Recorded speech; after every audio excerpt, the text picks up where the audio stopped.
મારું નામ ધ્રુવીલભાઈ હર્ષદભાઈ પડસાલા છે. અમે ગજેરાપરા આપણે પડસાલા ગેસ એજન્સી પાસે રહેવા છીએ.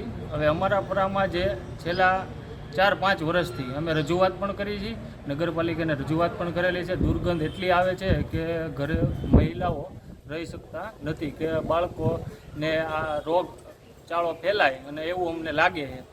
આટલા માટે અમે નગરપાલિકાને પણ ઘણીવાર રજૂઆત કરી છે, કામ કોઈ કરતું નથી. અને હવે કલેક્ટર સાહેબને રજૂઆત આપી છે અને કલેક્ટર સાહેબે એવું કીધેલું છે કે 5 દિવસમાં અમે તમારું કામ કરશું, અને જો હવે નહીં થાય તો અમે બમણી સંખ્યામાં અમે કલેક્ટર સાહેબ પાસે હવે આવશું.